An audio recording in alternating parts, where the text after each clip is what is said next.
Hello and welcome to another edition of Across the Pond. This is the long-awaited part 2 with Justean over there on the far side. Hello, Justean. And we also have a new face on with us here, smiling away there. This is Amanda. You're going to see a lot more of her, hopefully, with a lot more episodes. It's nice to have a pretty face there instead of Lee's or Stein's, I will say that. Two beautiful ladies on the stream tonight. Thank you. Beautiful ladies. So we're going to carry on from our part 1. If you haven't listened to part 1, please do have a listen to part 1 just so you can get the background of where Justean is from, where she comes from, what she's actually been through. During the last episode, I think we got to just about the start of lockdown, didn't we, Justean? Yeah, we did, That's where we finished off, so we're going to pretty much take it up there. So, Amanda, take it away. Okay, so lovely to meet you, Justean, and thank you, of course, for taking time to come back on today. Obviously, the first podcast you've done, it was quite long, so we really want to bring it back to lockdown and really unfold that today so that everyone has a chance to really hear what's been going on within the NHS. Definitely. So if you could tell me about what actually did go on during lockdown.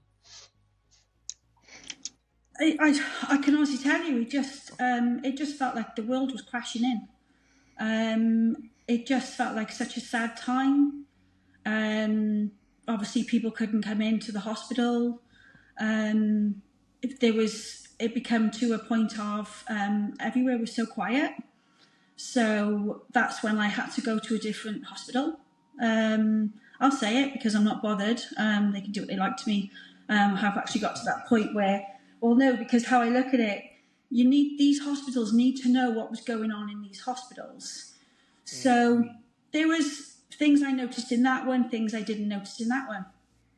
So pretty much I was in charge of certain areas.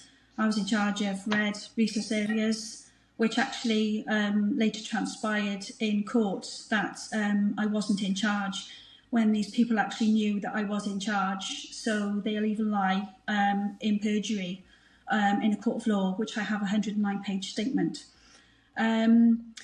But regardless of that, I was in charge of areas, not all the time, obviously, because everybody, their roles. But I actually got moved to different places, and then work got very quiet at the Gwent. So I took a little job, obviously on agency, up to the Royal Glamorgan. And just seeing so many different things going on, and it's actually very overwhelming what you're seeing, because it wasn't just about patients, it wasn't just about staff, it was the whole package of what lockdown was actually bringing in, so like how kind the public were to us. I mean, I really can honestly say, after losing my own hubby to cancer, you got, like, I know it sounds daft, but you've got nana knitters, they were helping us with the visors, with the things for your ears, because our ears really hurt. So donating.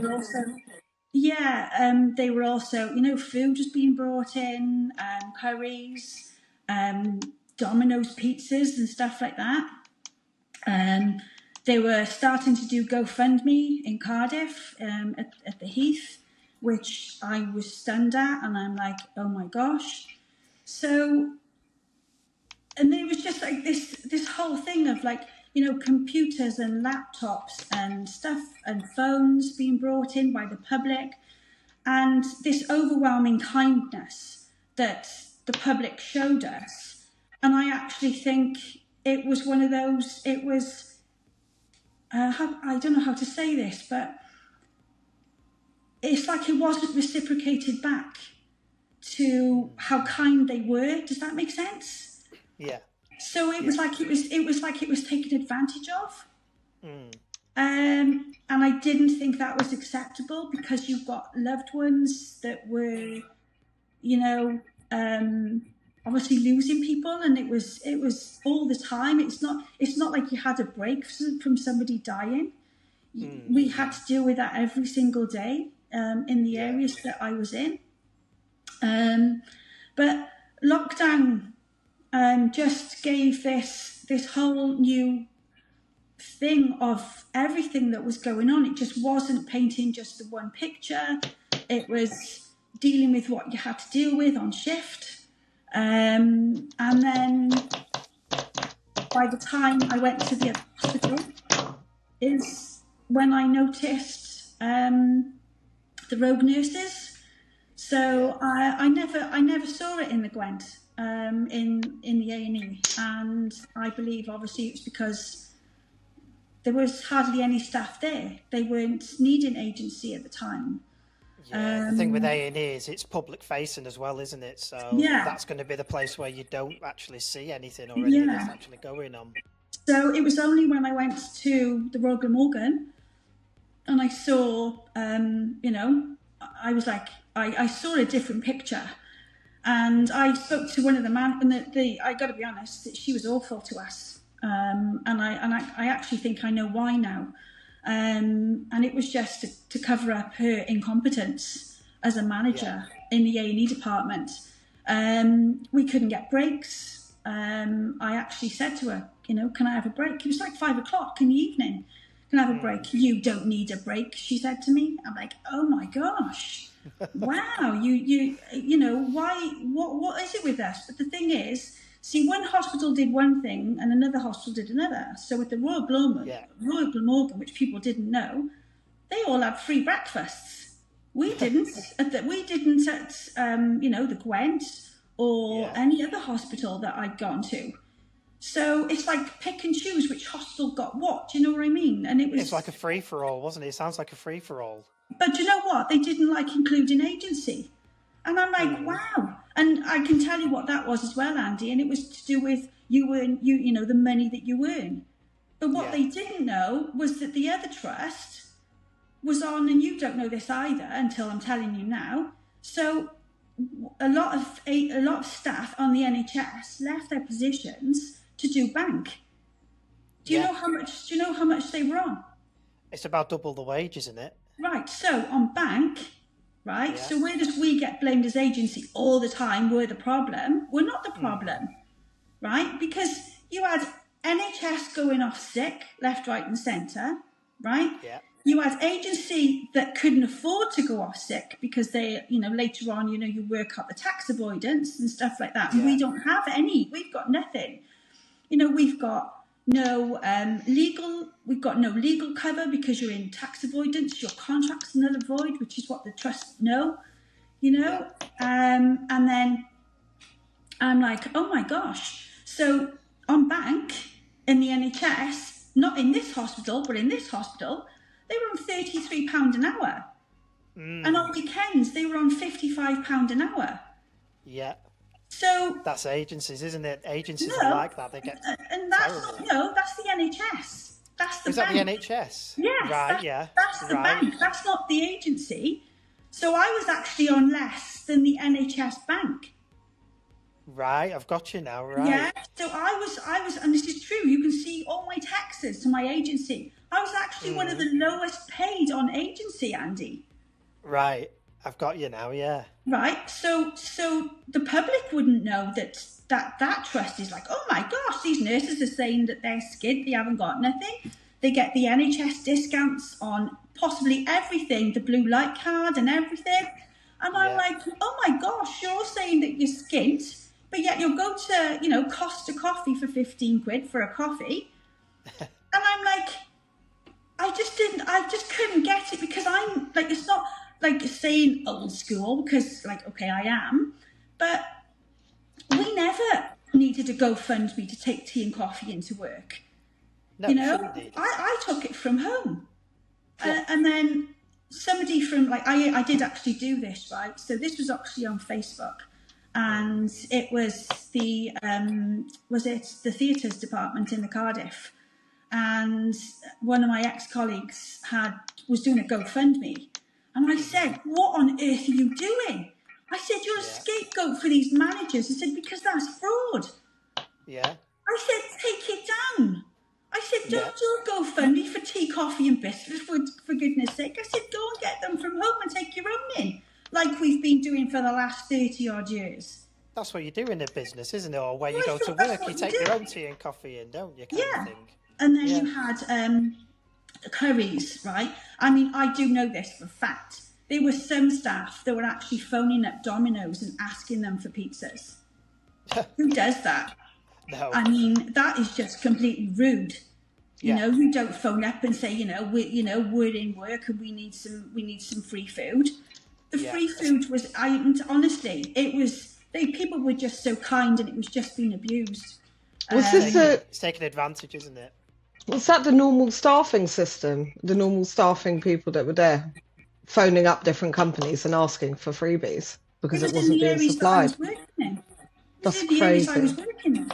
Yeah. It was not nice. It was the most unkindest time because it was, like I said. So then it was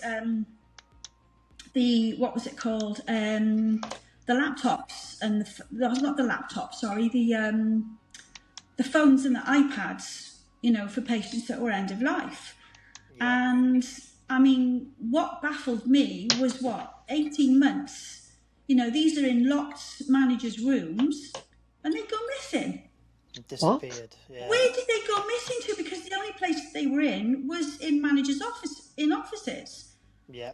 Right. So then we also have, and I couldn't I've sussed the link out now, so I get the link.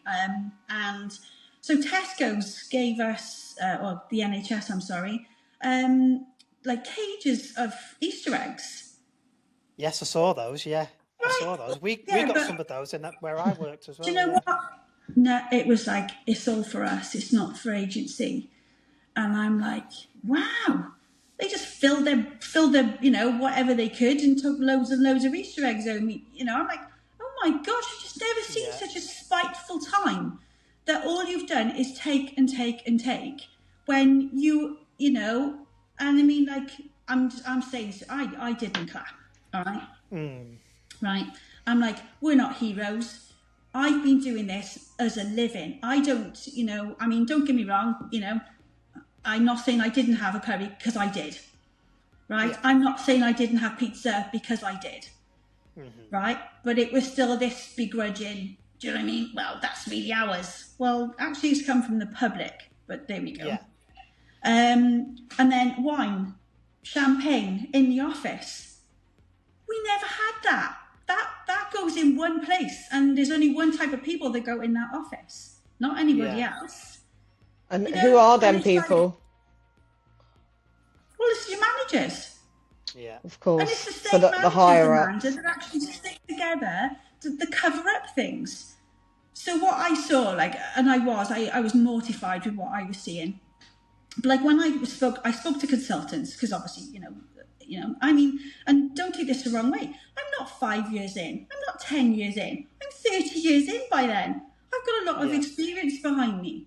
And I'm like, why are you doing this? Why are you doing that? And all of a sudden, I do ask, because I think, well, why shouldn't you ask, right? I mean, your job is to ask questions, isn't it? We're supposed to be a teaching hospital, aren't we? We're supposed to be a learning hospital, right? Yeah. So I go into work and it's like, why can't we do? Give you one example. I'm like, where does all these come from, all these new rules that and I'll go through the list in a minute, but why can't we do these things? And my answer was, by obviously a few people, was, well, it comes from the top. Well, I said, well, who's the top?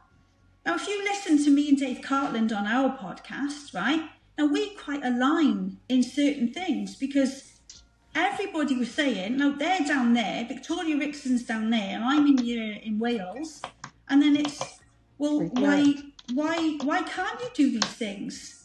So you've got 3 different people. In fact, there's a lot more because obviously I've spoken to them all over the country. We were all pretty much being told the same thing. So where does that rule come from then? Because that's the whole country doing one thing.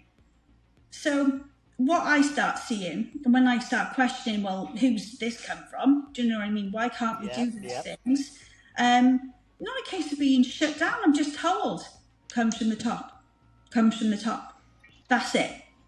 So it's a hierarchical pyramid, isn't it? It's filtering down all across the country. From that's all it is. There. Yes, that's all it was. So these are the things that I noticed, right? So, and me and Dave Cartland are exactly the same on this. So, early intubation of patients. Now, bear in mind, I was in resus areas. I was in charge of this area. As I said to you, not all the time, but I was still in charge regardless. I still worked in these areas. I never stopped being high-end areas. I was never put in with the dancing crew, I'm just saying, right? I was put on levels where we had death and dying every single day. Yeah. And you want to like whirl that in your head? My gosh, that's a lot of death, you know, that, yes, a lot of us saw, certainly not just me, you know.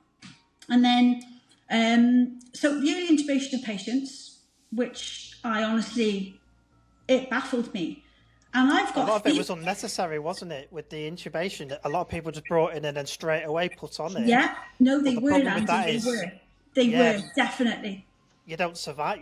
Not a lot of people survive as soon as they're put on that, are they? It's like a very last resort kind of thing. Well, I was really shocked because people were talking, like me and you, and then the next thing then, they were intubated, and even I'm like, why have you just I just couldn't grasp any of it. And like I said, Andy, and don't take this the wrong way, like I said, so from 98 to 2015, I worked in the NHS in theatres. Yeah. I was a spinal sister for the last 5 years of my career. When you do on-calls for Landoc, you do on-calls for the Heath. So I get called out for lots of cases. So I'm pretty sure I'm allowed to be a little bit qualified by saying I understand what early intubation means. Yeah. I know it. I've worked in CPOD. You know, I've worked across the board in all of these theatres. And I'm like, I still couldn't grasp the fact of the early intubation, and nobody would say nothing. No, they wouldn't. It's extremely invasive as well, isn't it? Extremely invasive. It's very invasive. And don't forget, you end up on ITU. Yeah, you do, exactly. I couldn't understand it. And then, so another thing that I saw was, to me, this is just how it felt, okay? It felt like everybody who walked in the door had a DNR. And I'm like, what are you doing? A DNR? They've only got asthma. Yeah. And I'm like, how are you giving somebody a DNR? And then later on, basically there were patients that didn't know that they had DNRs in their notes. Yep. And I'm like, honestly, the whole thing was like this. It was like being shot at from every single direction of what was going on. And then you're just not going to know. And like you say, people were coming in with asthma. People were coming in just the time of year. You'll get the elderly coming in with flu, and they don't need intubating at all. I remember my brother having that done when his windpipe collapsed, and that's the only reason they did it, was to keep his airway open. Yes. Because he couldn't breathe without it, and that's what it should be used for. Yeah, that's right. But these people were just coming in, put into the intensive care, and they were instantly intubated, weren't they? Yeah, and I saw that in downstairs. Yeah. Yeah. Did you notice at that time as well, as that started to go on, did you notice that the nursing staff would change into these more agency or the people you didn't know coming into these wards? No, like I said, at the Gwent, I never saw it. I didn't see the RUP because I think it was just so quiet. And I was actually getting to know the NHS staff. Yeah. So I started building the report up with them. Obviously, at the same time, who started coming in was it the Army? Yes, they did, didn't they? Yeah. I'm not sure what that hospital was called, but yeah, it was a Nightingale Hospital, wasn't it, or something? They were down with us as well. And from what I'm being totally honest with you, Andy, I think it was this, and it was, and I am going to say this, it was like a God complex. Because it was, we got the uniform on and stuff like that. I'm like, but you still don't know what you're doing. So they drafted in the army or whatever they were, and they still didn't know what they were doing. And I'm Well, like, no, I'm not saying they're not for everybody. triage, won't they? Army medics are more for triage more than hospital kind of care, aren't they? You know, I mean, like, you know, I mean, I'm not saying that there's not some, you know, of course there's army people that can put a canner in and do those type. Yeah. They're medics. There are medics. Yeah. But the ones that I saw, it was Definitely about, not. it wasn't, but it brought this, you know, we're the army and we've been drafted in because we're needed. And I'm like, oh my gosh, you know, Yeah. and even when you spoke to ambulance crews, even like, I mean, even they would tell you, it's like I can tell you it now. I just remembered what they actually told me. Right, I was going to say the name then, but I'm not. Careful. Actually told me that it's like we're babysitting the army. Mm. Well, you would be, wouldn't you? Because they're, like you say, they're not medically trained. They're not Because hospital the environment paramedics trained. were just doing their job. You know, and it's like having to deal with somebody that's, I mean, like, you're brand new, you're new to the area, you don't, you know, like I said, it's like, I actually didn't know this, and I'm being honest, I will sprout this one out, because I went on my health and safety course last month. I didn't realise, and I still, you know, I'm even shocked now, I didn't know that paramedics do not have first aid training. What?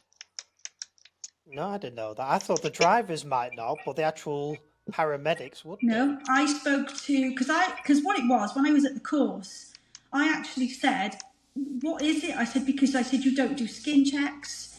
I said, you don't, I said, and taking patients to the toilet, it's like, we don't take patients to the toilets. Well, why don't you? They're on a truck for 12 hours, for goodness sake. You don't do skin checks, you don't do X, Y, Z, because the amount of times that I would have to go from the A&E to put a canner in on a patient. I would do that. I would take their obs. I would do the bloods. And I'm like, crikey, this patient's been sat here for like 12 hours. But yet the minute they cross the threshold to come to A&E, what I don't get is, I've only got an hour to save your life, but they've been on the truck for 12 hours with no skin checks. Yeah. And then I generally thought that they were, you know, they did have the first aid, but I got told at the course, because obviously I'm asking them, I'm talking and I'm saying, and he said, we're not first aid trained. Justine, even I'm first aid trained, and that's from working in different like corporate companies, you know, like running a Costa Coffee or, you know, working in an estate agent, and I receive first aid training on both. Yeah. So I find that truly disturbing. Yeah, that's disturbing, especially when we're putting. I didn't get it. I was actually really shocked when they told me that on the course. I'm pretty sure all the viewers are going to be very shocked hearing that one, because that's like that would just stand out to me to be like the very basic first thing that anyone's taking us to the hospital or is doing any kind of, you know, medical assistance would have to have first aid training. Yeah, exactly. Well, the other thing I don't get, right? So I don't get this either. So when I did my training, it was 3 years. Now, my training was 93 to 96, okay? Mm-hmm. What I don't get is, in my 3 decades of doing this, why hasn't a nurse, when they're qualified, cannula, catheters, right? The basics, bloods. You're talking basic why can't they do these things in 3 decades? And I'm like, they got to wait another 4-6 months before going on to a course, and that's if it's available, and then they still have to wait. These things, you know, the NMC should, and the Royal College of Nursing, they should be really supporting these nurses. You know, they're totally brand spanking new, but unfortunately the way it's, I think that's why I did stick up for myself, because I'm like, and I was always trying to say, look, they need training. As I've said before, I said this in the last episode, and I'll say it again. It's called Bridging the Gap, Andy. And what they need is somebody on the shop floor, right, helping the newbies to understand conditions, pumps, stuff like that. And then these girls, boys need to go, do you know what? I'm fine, because that person is going to help me. Now, I'm not slating managers on this because I'm not. So managers do their jobs, they have their roles, but they don't, not all of them do pumps, cannulas, because that's not their way, and that's not, once they've come out of it and gone into being a manager's job, it's a totally different end of the spectrum. It's paperwork, it's complaints and stuff like that. But it's totally different role. But it's called bridging the gap, and they need to do something because, you've lost, the amount of people that they're getting rid of, because, like I said, they're silencing us. But all you're doing is creating, do you know what, a workforce that have got no support, even more so because you've got rid of good people, and I am a good nurse, right? For what? You got rid of me for what? For raising concerns that, guess what, they should have acknowledged straight away. Yeah, exactly. That's it. That's the thing, End of. You raise concerns because, do you know what? Duty of candour, which I don't know if you know about the duty of candour, was actually, from Will Powell. And that is so, you know that that this duty of candour actually isn't even law. So it actually means that they can lie and get away with it. I've just read that somewhere actually about other things as well. Where they can just lie in you can actually lie in a court of law and you don't even have to go on nothing. And I was like, but that's strange, because the thing is, Andy, I was, in my life, I'm taught duty of candour, tell the truth. Yeah. And even like when I was suspended, tell the truth, Justine. Tell the truth, Justine. Be honest, Justine. And I'm like, you lot are absolutely nuts, because all you're doing is covering up. And I said that to them. A lot of people don't realise this, do they? With the inquiries, any kind of inquiry, nursing, even the Hillsborough inquiry, if you go onto that as a witness, you can say what you want. You don't have to tell the truth, and you can't be prosecuted for it. I only found that out about 2 hours ago, waiting to come on here. Yeah. That's scandalous. Yeah, so there's no duty. I honestly didn't, I'm like, because I wasn't, I've never brought myself up that way. Does that make sense? I've gone to work and I'm like, oh gosh, if I've, done something or whatever, I'm like, oh my gosh, I made a mistake, hold my hands up, because why do I don't want the effects of that, crikey, something could really happen and stuff like that. And I'm like, no thanks, let's just sort this out, let's deal with it. And I don't know if you know this, so did you know that we were stopped also from doing, do you know what a D-dimer is? No. Okay. Explain. Right, so the D-dimer is a blood test to see if you've got abnormal bloods, right? So basically it's to find out about blood clots. Yep. Right, so what happens is you got a blood clot, and when it dissolves, it actually raises your D-dimer levels. Right, so I'll give you I think it's a couple of examples.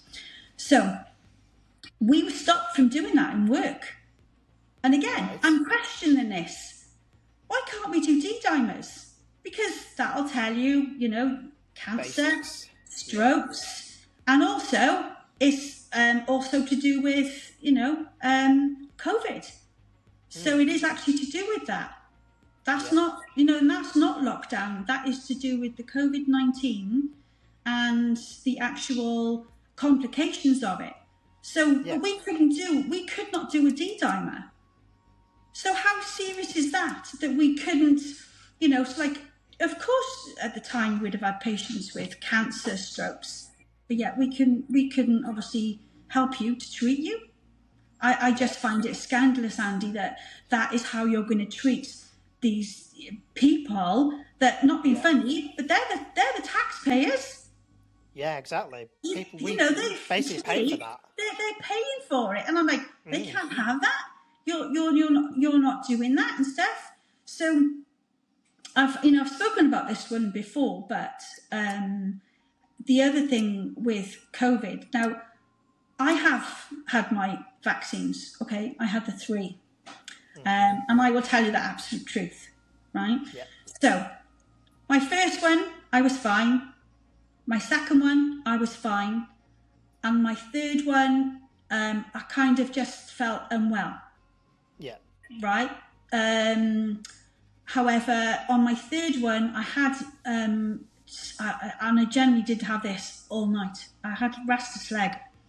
And it was absolutely killing me. It was really painful. It's horrible, Right. lessons, like. So I did what I had to do, which I've got my little program, and I wouldn't shout that out because it's my program. Everybody's different, and that wouldn't be fair to somebody to say take this, take that, because that's not the way it works.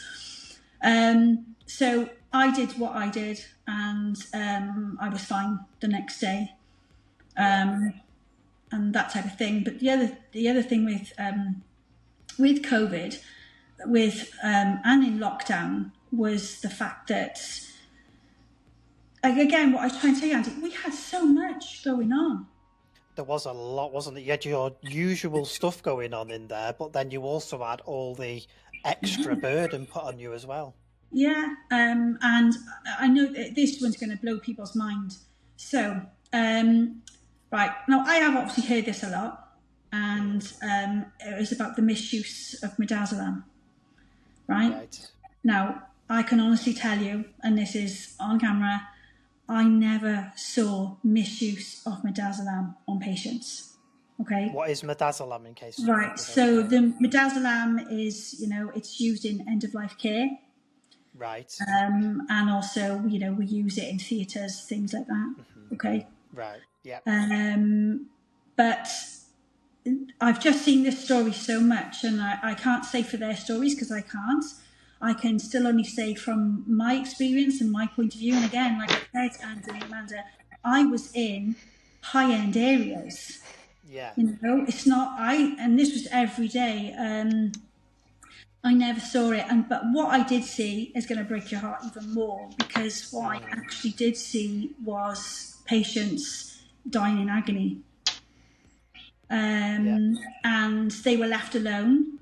So when I actually said to a number of staff, what are you doing? Why are you leaving these patients on their own? So in the one trust, they're all cubicles. Yep. And they're doors, and patients were literally just left. They had no end of life drugs. Yeah, I can believe it. My mum died during that time, and we were going to say, we were going to ring an ambulance and get her to there when it was coming to the final days, and the actual hospice here said, don't do that. She'll be left. She'll be on her own. You won't be able to see her. So we kept her at her home, and that's where we did that. We were told not to let her go into hospital because we'd never see her again. Yeah. Just imagine being told that as a family of anybody. It could be an old person, young person. But it doesn't matter. Any age, was affected. Yeah. That's what I said. And it really. I mean, loads of things. It's certainly not just that. Like I said, my whole career. Yeah. It's not a case of like everything. I can cry at like loads of things. I really could. Oh yeah. But what I was more mortified was when I would say to these students and these nurses, why that patient's on their own, and I was actually told, this is awful. I was actually told, I'm not going in there, they've got COVID.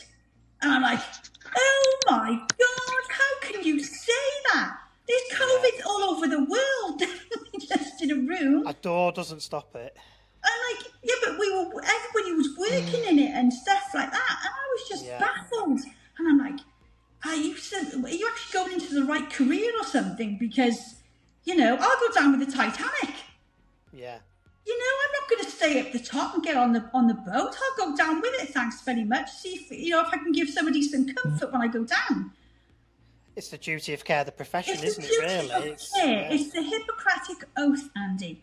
Right? Yeah, it is, yeah. And there's loads of spin on the Hippocratic Oath that it's for doctors. No, it's not. It means basic care needs. It means basic care ethics. It means behaviour. It means caring. It means first do no harm. Yeah, exactly. So the basic rule of caring. You go in that bloody room and you bloody see to that person who is end of life, right? You support them, you hold their hand, and you do the best that you can. Yeah, make it comfortable for them. But it wasn't that. No. They were dying in agony, Andy, right? They were in pain. They did not have end-of-life drugs. I'm not saying people, not everybody, I'm not saying that. But I'm still saying there was lots of people that were just left in these rooms on their own. I mean, I'm one person. I can still only see to whoever. Do you know what I mean? I can't be in every single room. No, you can't wish yourself around every single person on every single ward. What would you put that down to? Are you going to say a cost issue? Lack of training? Lack of drugs? What would you say was the reason, or why you think the reason was? Like I said, I just remember, well, it certainly wasn't just one person. I mean, managers would just walk past these doors as well. Yeah. And it's on, like I said, and I think I'm not even sounding bloody dreadful. It was like wanting this hero status, but you're not heroes. You're letting those people die in agony. Why? Yeah. I just, and like I said, so the answers that I got, you know, from the nurses was, I'm not going in there because they've got COVID. I said, yeah, but when you do last officers, you have to see to the patient then anyway. You know, you're in those, honestly, but I've never been like that. I don't care what you've got. You could have AIDS, you could have something else, you could have anything what's wrong with you, and I'll still go in that room. That's what it was like, wasn't it? When the AIDS epidemic was happening, people were saying, "Oh, I'm not touching that person. They've got AIDS. I'm not doing this. They've got AIDS." But it's drummed into you. If you notice at that kind of time, it was drummed into you on the adverts on the television: HIV, this, AIDS, that. And it was I can tell you who helped with stuff like that, right? I can tell you who helped with stuff like that, Andy, was Princess Di. Right? Yeah, she did, didn't she? Yeah. She helped, right? So many people just break that barrier. Yeah. You know, and it's like, oh, thank God for that. And I really do mean it. It's like, oh, yes, thank God we've got somebody that actually got a common sense, you know? Yeah. And it was hold my hand, and it was, you know, it was touching people. And it was not just, it doesn't matter, it wasn't one person. It was lots of people all over the world she touched. And it's like, this is why she was needed. We needed a Princess Diana, do you know what I mean? Because you need that figure, don't you? Who isn't scared to break the norm? Yes, you need that figure and everything else. And, you know, it was, you know, but it was just, I couldn't understand the mentality. It wasn't really a case of the training. It was just a case of avoiding. Yeah. You know? I'm not saying everybody was bad, because they weren't. And the good ones know who they were. I know who they were. But I still know who that manager was that said, don't worry about it. Well, yeah, the problem, isn't it? We said this in the last episode about the break from the staff to the management, where they're looking at spreadsheets of this is costing this is costing that. Yeah. And they're just trying to break even, and they're actually trying to make money now, aren't they, in the NHS? Which is I did hear this later. I didn't hear this straight away, and it wasn't, like I said, it certainly wasn't imminent. Like I said, you've got so much going on, and you know, it's like I said, you just felt like that with lockdown. You know, but that was everybody, certainly, you know. But I can say that there was just this level of, I mean, and the clap was, I just don't see it as a good thing. It was not a good... I can understand why people didn't do it. I can understand why people didn't do it. Because I never saw myself as a hero. I just saw myself as going to work, trying to do the best that I could. You know? But it was the mentality of how... And it did, and I think maybe this is what others wanted. They wanted to segregate people. They wanted to separate morals and cause arguments and stuff like that, you know? So I didn't know this, and I really didn't until I think it was in the last 24 hours. I don't know if you know this, but the NHS app is actually done by England. So Wales don't have an NHS app for them. Can they access ours, though? Is there information on ours? So basically, what I'm trying to say is that you've got the NHS app, right? Yeah. That is for, obviously, for England and Wales or whatever it's for, right? Yeah. But what I worked out, and what I think I'm right in saying this, so if you think services blame services, don't they? Yeah.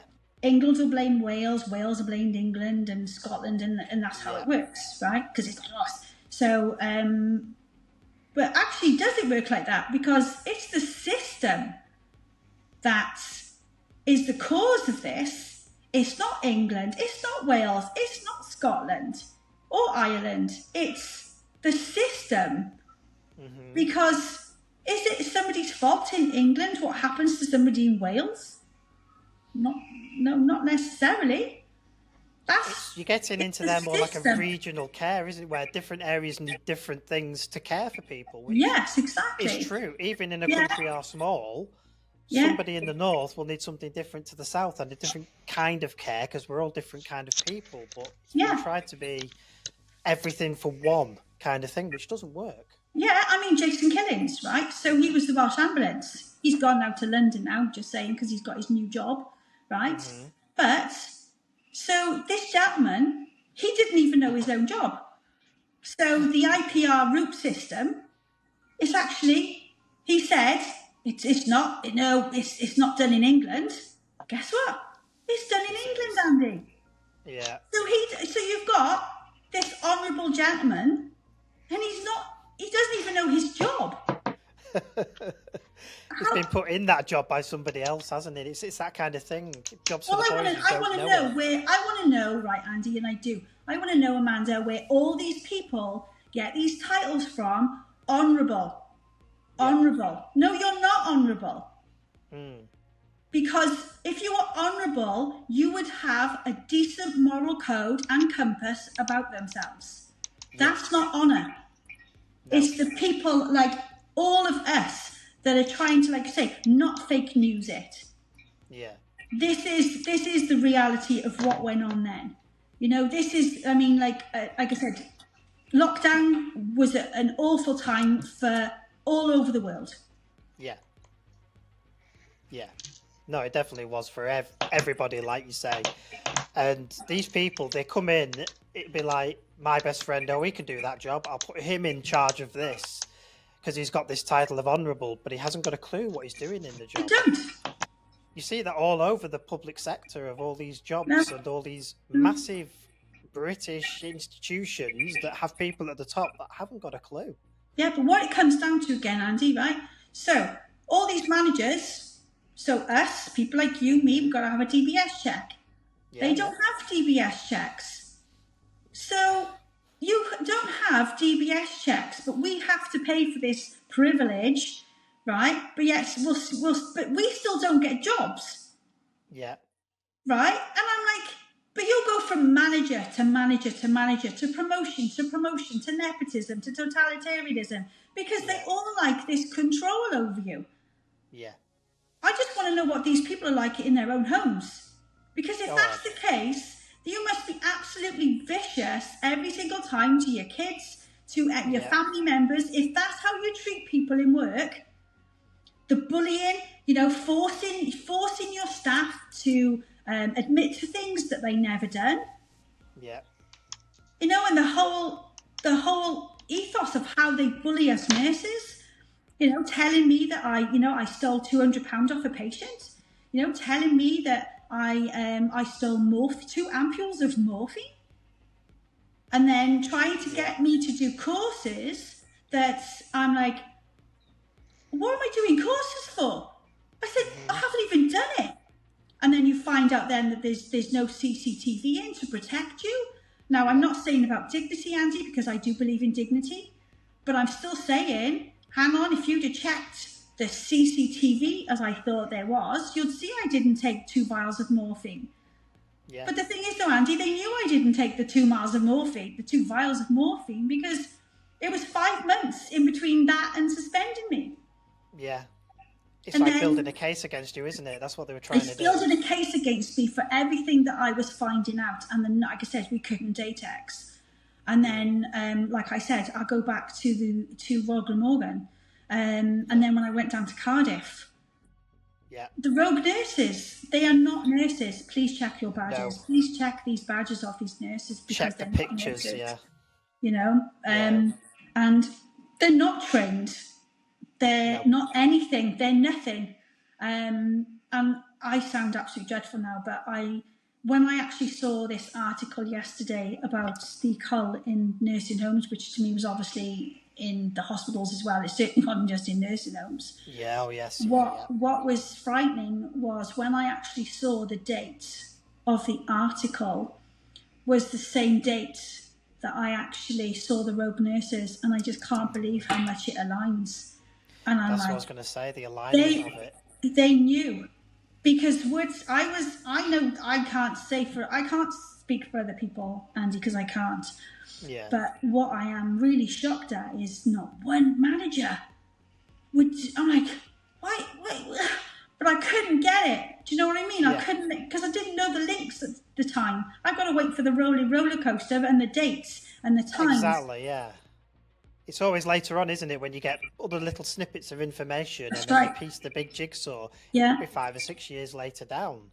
Yeah. But all these little pieces come together and you go, that's why.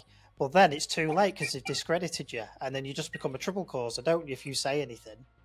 Well, the other thing that I found, so the beginning of this year was, again, reading the media.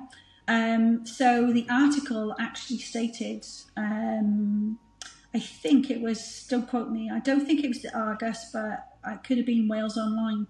And it actually stated, so if you think I'm there in 2020, and then 5 years later, you get more and more articles coming out, aren't we? Yeah, right? yeah. And I was absolutely mortified that a Nyren Bevan Health Board admitted in the media that 1 in 4 deaths in lockdown were needless deaths. Yeah. So I'm like, oh my actual goodness, you've just admitted that 1 in 4 deaths was needless, and there's us, a good few, really trying to save lives. And then at the same time, you've got rogue nurses infiltrating hospitals. Yeah. I was honestly baffled, Andy. And like I said, 5 years later to see that in a newspaper, 1 in 4. This is, it's like we just said, isn't it? It's everything comes together as you say it. Would you say these nurses were put in for that purpose? Do you know what, Andy? I'm going to say this one because I'm just wondering if it was planted for a reason. Because nobody would do anything. No. I mean, and I also get this one as well, because I'll say this as well. So I've been very lucky in my career, right, when it comes to racism, right? But there has been, I could name 3 examples, right, of where I was. So the one time I was actually literally, and this was many decades ago, okay? Yeah. So that was the first one, and then the other ones were at the Grange, right? And I'm like, I'm racist? I said, it's not about the colour of your skin, mate. I said, it's because you're a lazy git. That's what it's about. Yeah. I said, you don't have the skills. No. You're lazy. So the one I got cornered, this was years ago, right? Like I said, in Landock, and I actually got cornered downstairs, right? I couldn't believe it. I was all on my own. And you're racist, you are, Justean, you're racist. And I went, you're nuts. I said, nothing to do with racism. I said, you just get out of so much work. I said, you're lazy. That's the difference. I don't care where you come from or who you are or what you are. Because guess what? I'll take it then, Andy, that... Hang on, I could say that I don't like it that you call me white. Because I'm not white. The last time I checked, I'm a bit of off colour myself, you know what I mean? I'm a bit pink here, I'm a bit brown there, I'm a bit browner there. Yeah. So I'm not white. Yeah. And then it's just about doing the job. Yeah, and then another time, right, so this was actually at the Grange. And I couldn't believe this one. Now, loads of them knew that she was racist, right? Right, yeah. So this was a DKA patient. So the DKA is oh my God, I can't say that. A diabetic ketoacidosis, right? Right. And this patient had been in since 11:30 at night, right? Now this agency nurse was considered a favourite, right? Yep. And I'm like, why haven't you done the pump, There's no insulin. There's no, glucose, saline, insulin. There's nothing. There's no protocol at all, right? But yet this patient has been in since 11:30, right? Now, I'd actually had a couple of incidences with this same nurse, right? I'm racist. Right. I went, it's nothing to do with being racist, love. I said, it's to do with the fact you haven't done the jobs. Yeah. So what I work out is, Andy, is the incompetence. She couldn't do it. Yeah. So, because otherwise, why wouldn't you? But what they write in the notes is very plain and simple. There's no doctor. And that's as simple as it is. Couldn't find a doctor. What? So that covers you that you couldn't find a doctor. But that's what they do. So this DKA, right? There was nothing done. And I'm like, oh my gosh, you know what I mean? Yeah. And then I again, the other issue was, so we were actually in the same area. And I got accused of different things, like, was it, you've had an extended break? I'm like, you're bloody mad. I said, that's funny. I said, because you've just taken an hour, and stuff like that. Anyway, we ended up going in the office. And I tell you what, when they listen to this podcast, this sister will know exactly what I'm on about, whoever listens to this, right? No, she will, right? Because we were in that office, right? I got pulled into the office with the person that called me racist. I said my bit, right? And this manager did nothing. Yeah. Right? She actually went, well, and do you know what? This is true. So this person who accused me of racism in front of this nursing sister, she says to me, you're racist against all my Philippine people. I was like, no, I don't think so. Do you know what I mean? You're just making all this up. Do you know what I mean? And I actually said, look, I said to the manager, I said, if you think that this is acceptable, that a DKA patient is left without any treatment, then there's something wrong. But you shouldn't need a doctor to do any kind of basic care on that kind of patient, should you? You don't need doctors. You've still got protocols, do you know what I mean? Even if you couldn't get a doctor, use the bleep system and call the manager. Mm-hmm. And stuff like that. But it's not that. They just don't want, they want to go undetected, Andy, because they want the money. And that is what it's all about. That's what I said to you. These lot, they did generally get more shifts than a lot of people, right? Mm-hmm. They get all the weekends, they get this, that and the other. But these were the ones that, they wouldn't say nothing. Yeah. You speak out, you speak out one little bit and guess what? You lose your job. But you'll keep bad nurses, and I still don't get it now. But you want to keep putting people at risk, and how I look at this now. When I raised this is before my investigators, right? So let's just go from September the 13th, 23, when I actually raised, right, really serious concerns now to the health board, to Elynyd Morgan, to HIW. I'm like, I'm not saying that, of course they knew before that, but what I'm trying to say is, I did it. I wrote those letters on that date, right? And you all covered up for different stories, for different experiences that were happening along the way. Mm-hmm. So when I find out other things, I'm like, oh my gosh, that manager ties in with that thing. That manager now ties in with, guess what, we couldn't datex. And then when you actually work out when I was suspended, when you work out I was sent to the fitness to practice on the same day, that I made disclosures the same day. I wrote to all of them. And it's like, wow, you really are all in it to cover each other. And like I said, what I find very strange is that the managing director of Just Nurses, the lies that she wrote on my NMC report, that she actually put on the bottom of my NMC report, the English branch of Just Nurses. But guess what? She lives in Ireland. And ironically, Andy, she's left her position. That's shock horror. But she got a job. She got a job. Oh yeah, they always do. They always do. When you get from these management and they get sacked, they'll get all their wages paid for their contract. They get the bonuses, they get the pension, and then move on somewhere else. Yeah, it's the same thing in a lot of places. It's just crazy, isn't it? Yeah, it's just gutting that you want to treat people like that, or if you actually. So of course, in my personal opinion, you know from here, you know from a Lynyrd Morgan, you know all these problems in the system, and you do not do anything. You just cover it up and cover it up, and it's not even a case of the public.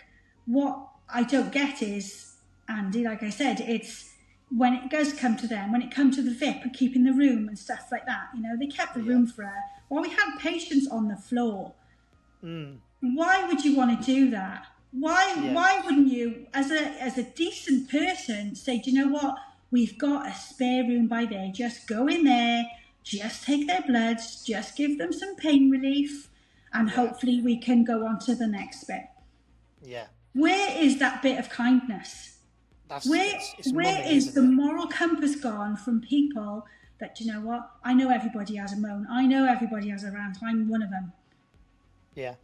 But when you look at the whole of lockdown and what it did to people, and don't forget, Andy, right, this is in hospitals. I cannot, for the love of me, imagine what these people went through in their own homes, right? Because by then they had the vaccines, right? So I can tell you what I saw in the trusts, and that was, I saw a lot of younger people with the endocarditis, right? And I saw a lot of people coming in say, and I'll never forget this one woman. She said to me, she came in with that endocarditis, right? And I'm like, oh my gosh. And she said, I've never had heart problems. So I'm starting to hear stories like that, if that makes sense. So you started to get the professional footballers as well, didn't you? And athletes just dropping, which you've never heard. You heard of occasionally, very occasionally, but you heard of it so much more. Young, healthy people just dropping. It was so like, and also the suicides. So the suicides in the youngsters. I seriously, I mean, just in general chit chat, you know, I was telling my agency, I just went, oh my gosh, you know, another bloody suicide. They're too young, and it honestly, I could just tell you, like I said, but also what I was trying to say with the day taxing. So from September the 5th, the CEO takes her position, right? And it was only 3 weeks later that I'm actually told by my agency. And I'm like I said, the 1st of October, we couldn't, it was a departmental thing. And I think that's why I didn't get the retraining that I was supposed to have, because by then we were all told no day taxing, you know? And I'm like, so how on earth, if we can't day tax in a hospital, how can you day tax in the community abuse? How can you day tax a vulnerable person in the community? Do they have that in nursing homes? Is it the same kind of system in a nursing home? I don't know there's this system, Andy. I really don't, because I don't work them in them. But I mean, what I'm still trying to say is that if you're helping somebody and you can't report anything, where do you go to? Yeah, there's nowhere, is there? There was nowhere to go to help somebody. So, give you an example. Let's just say I put a catheter in somebody, right? And obviously, let's just say somebody in retention. So you put the catheter in, and the doctor says, right, we might need this, that, and the other. They might have to go, you know, to the Gwent, to and from another service, another, you know, surgeon and stuff like that. And I get all that. But it's the aftercare in the community that you have to keep going like that. It's your little line, isn't it, of care? It doesn't just stop. It just doesn't just stop in an A&E. It just doesn't just stop in a ward. It stops when it's finished. It stops when the catheter comes out, and that's it. End of.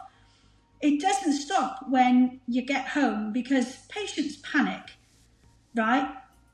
But what we have to do in A&E was we have to phone the district nurse. We get in contact with those services and stuff like that. So when you had lockdown, guess what?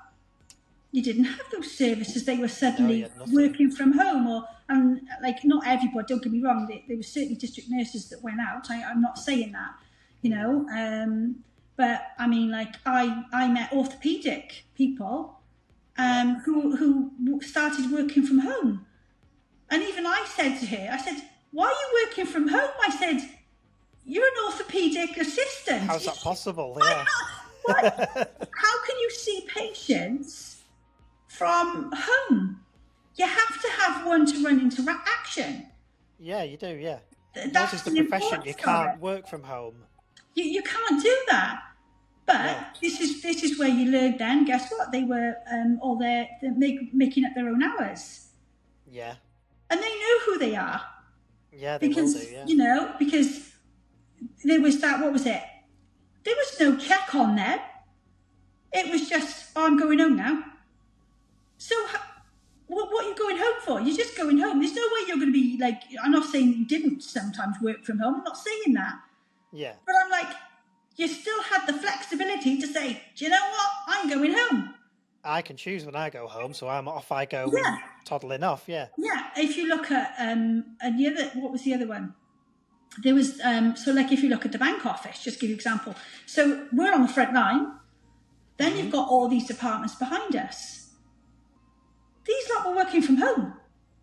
Yeah. Because even the bank office was working from home. And I'm wondering where was the CEO then? Where were these board managers? I didn't They're all see sat them. at home in their I villas didn't in see another them country, front line. probably. Yeah. I can honestly say I didn't see them. I didn't see board managers walking around. They'd have been on their yachts in the Caribbean or playing tennis on their tennis court somewhere while you guys I don't know. That's are there on the front face. line. Yeah. Well, I'm not going to keep you too much longer. No, that's Justine. fine. Honestly, Andy, I think this was getting out those things, and like I said, so what was it? Also, because I have actually right in front of me, but like the other thing with the D-dimers, when you can't do things like that, you're stopping. You're actually, it's fraud against.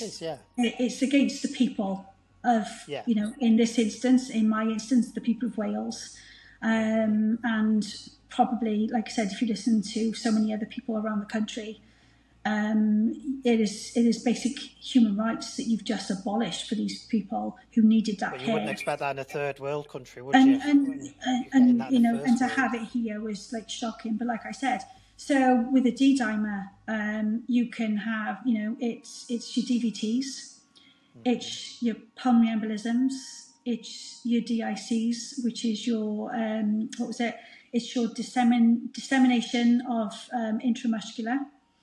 Right, and so something like that would actually that test that condition. Sorry, it's to do with it. There would be multiple clots. Yeah. So because clots, they don't detect. If that's the D-dimer doesn't detect it, it just tells you that there's something going on. Something there, yeah. Yeah, and and that type of thing. But like I said, when it comes down to strokes, things we couldn't help you. No. I got as far as doing sneaky datexes where I could to say that we couldn't do datexing. And like I said, how I looked at it was anybody could come back to me in 10 years and get me in a court of law. Yeah, exactly, because your name's on that, isn't it? Your because name and information is there. My name is on there. So what I did was I named them. So when I did my patient notes, I said that we couldn't datex. So if any of this health board decides to go, yeah, do you know what? Let's try and find something on Justean again, then they can get any of these patients' notes, and these managers will be named in these notes because I had to do it to cover my back. Yeah, to say that we couldn't datex. It's just so wrong, isn't it? When you're from the outside, obviously, as someone from the outside, you go into a hospital, you've got the nurses, the doctors, the consultants, then obviously the managers as well going up there. But what it just seems to be is you've got your nurses here, and then everyone above isn't interested in what the nurses are, like the patient care, taking care of people, getting people better, getting them home so they're well again. It just all seems to be get them out as quick as possible when you get above the nursing level, get them out. We don't want to pay any money. It's just terrible. It's shocking, isn't it? It's the scapegoating, Andy. It is. So it's the scapegoating that's even worse, and it's because you have inexperienced nurses that are totally blamed for incompetent managers. Yes. And that is what it comes down to. Yes, they're coming out of the colleges not properly trained, and they should go on to a ward, like you said before, and there should be, like there used to be, a matron on the ward, a senior nurse like yourself who knew everything. They could come to you and say, I'm not sure how to do this, can you show me? And off you go, you take them. But there doesn't seem to be, I've been in hospitals a few times over the past few years, there doesn't seem to be that anymore. All these nurses are trying to do their job, but they don't know if there's an issue where to actually go. I honestly noticed everything, Andy, since COVID. Since lockdown, I really did. I never saw this in my career. No. And that's, you know, in 33 years is a long career. Yeah. You know, like I said, we've had incidences, what we've discussed before. Of course we have. And I'm not saying those incidences, but I'm like, lockdown was just like the big change. It changed a lot of things, a hell of a lot of things. And obviously, you know, I know, probably a lot of people who are listening to this know how much has actually changed. But we're definitely going to have you on again, Justine. We still haven't covered everything we wanted to do, did we really? We're still way behind. You don't mind coming on again, do you? The good thing was that we kind of kept it to this, you know, and Exactly. and I'm not saying that it's I certainly wouldn't want to hear any of this public, but it's kind of like they'll see what it was like from one person's point of view that was in there. Yeah. And I know I know that there's so many people that won't say anything. They won't. Like I said, you've got Victoria, you know, with the midwives. And I'm pretty much like the only one for the nursing, you know, on this side of it. I'm not saying parts around the country, because I know that there are other whistleblowers. I'm certainly not the first. I'm certainly not the last. There's hundreds of years of us. Do you know what I mean? But I think when it comes to this era of how I can perceive how we're treated, how nurses are treated. And as I said, and I'll just say this, Andy, before we go, it's just, please, I'm asking the public, number one is check the badge on the nurse. Yeah, right? 100%, yeah. One, check the nurse's badge to make sure it's her. And number two is if you make a complaint about a nurse, right, because don't forget, you can actually report these managers. These managers have impeccable records, and it's because they are not, and they don't put themselves into the mix with the NMC. And that is how the managers get out of these things, because it's the band 5s and the band 6s that are scapegoated. So what I ask is, and I really do ask the public this, when you write a complaint about a nurse, please write on there, I do not want this statement. I do not want my complaint redacted. I want this nurse to see this complaint. Because what happens is the NHS, once again, act as the middleman. So there's the patient and there's the nurse. Yeah. So all it is the NHS, they make it all up as they go along. Yeah. So the patient will get their spin, or the family will get their spin. And then the poor nurse who loses their career is the one that really cops it. Because they're just like, oh my gosh, you know, I've just been accused of something. I don't know if I've done it. I'm not sure. But that is all I ask, Andy. It's just, please, write the complaint by all means, but write on there, please do not redact this complaint. I want this nurse to see this actual complaint. It's the best way, isn't it? And like you said, if anyone needs any advice or anything, are you always available, Justine? Is there anywhere I can point them to come and talk to you? Yeah, so I'm so since we've last talked, Andy, I've actually started at my own business for myself. Lovely. Well so I'm actually called Creme de la Creme Freelance Nurse, which has been cleared by the NMC and also cleared by Companies House. Perfect. So I've got my own little base. I'm on LinkedIn, I'm on X, and I'm pretty sure you can find me. We can always find it. Yeah, absolutely brilliant, Justine. It's just so shocking, like me being from the outside, and obviously you're on the inside. The public don't know any of this, and they don't want it to come out. And what you just said there about the complaints, I completely understand it, where they're sifting through them. and then they're sending it back as it's the nurse's fault, it's the nurse's fault, it's the nurse's fault. It's And you not. poor nurses are just there being bombarded with it when you should be looking after their family, looking after the patients. That's right. It's so wrong. So we'll definitely have you on again, Justine. Definitely have you on. We'll have Amanda on next time as well. She had connection issues. She had connection. It's the big man trying to stop her getting on. But we will definitely have her on again. Thanks everyone for listening, and don't forget, any questions or anything that's been raised in today's episode, the email address is down there. It's in the website as well. We now have a website, acrossthepondpodcast.co.uk. Get in touch with me. If I can send your information on to somebody else who can actually help you, I'll try my best. I'll do my best. So thank you everyone for listening, and we'll catch you next time.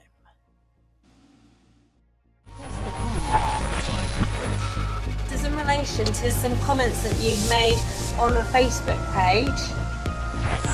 Across the pond. This is a Fox News alert. The Epstein files have been released. Across the pond. You're looking at now, sir. Everything that happens now is happening Very serious. now.